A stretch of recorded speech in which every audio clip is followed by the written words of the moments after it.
عزت ان کو جو ملی وہ ایمان کی وجہ سے ملی. اسی لیے حضرت عمر رضی اللہ عنہ ہمیشہ کہا کرتے تھے اعزنا اللہ بالاسلام، اعزنا اللہ بالاسلام، کہ اللہ نے ہمیں اسلام سے عزت دی ہے.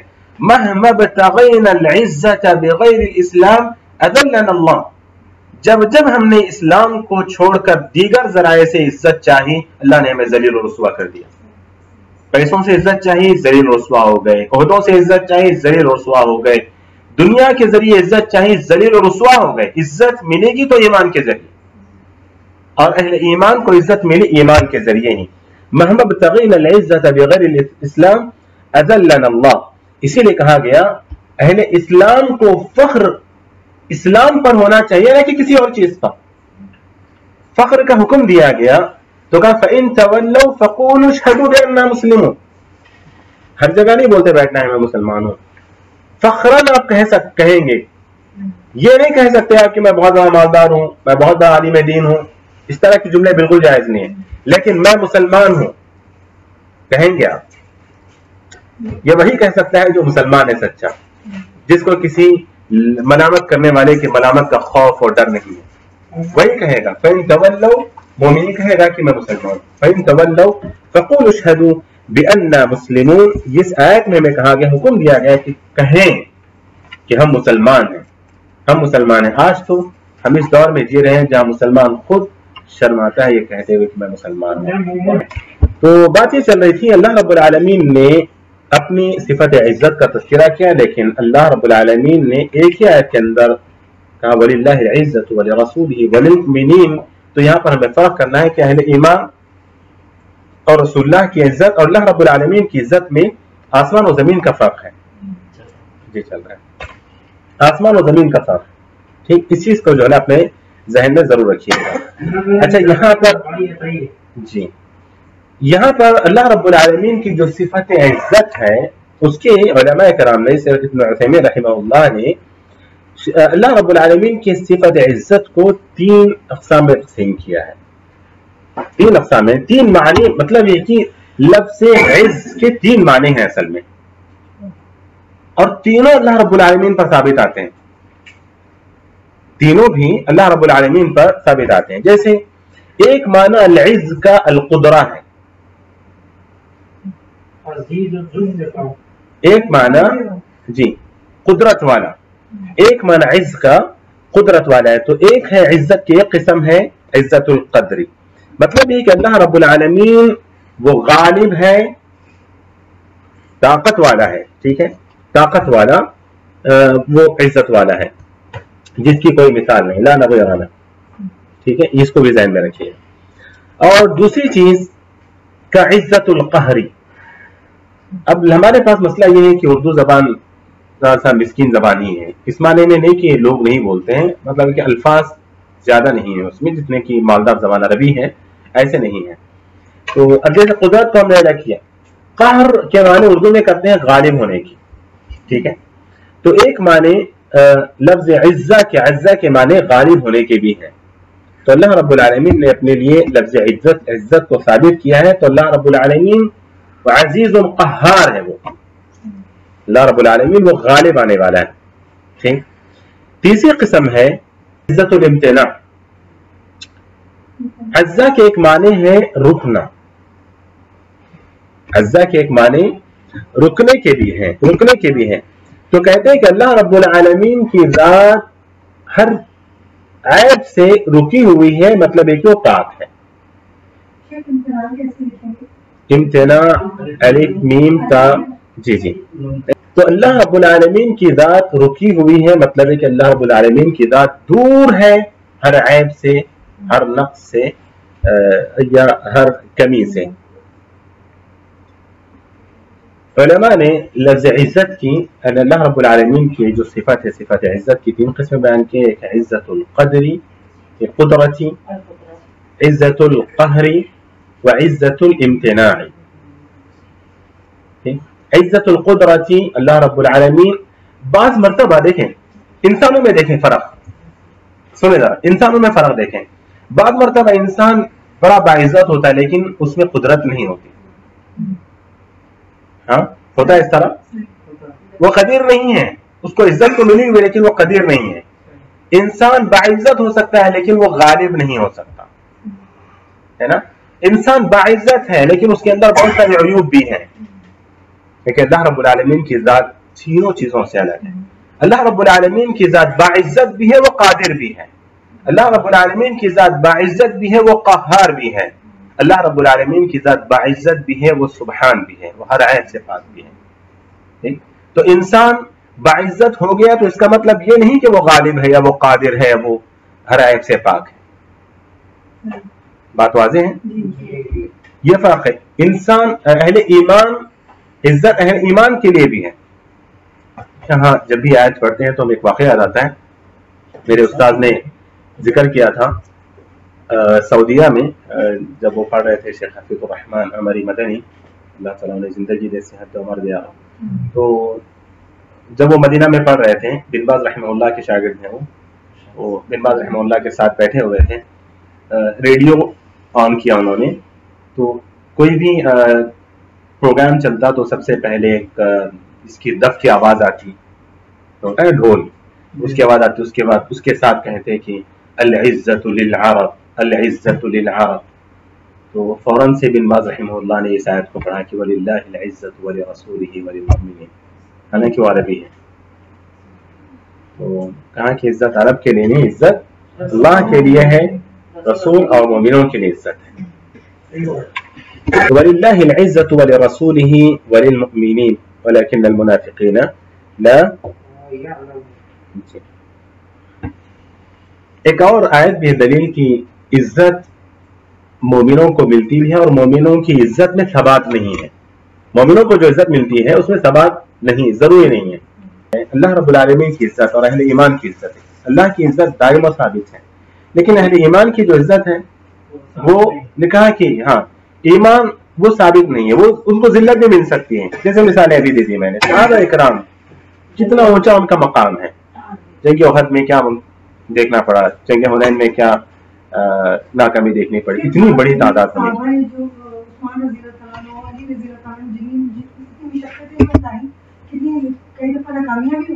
بالکل، اسے کہتے ہیں کہ ناکامی یہ ذلت کا ثبوت ہے. ناکامی عزت تو نہیں ہے نا، ناکامی تو ذلت کا ثبوت ہے. ٹھیک ہے.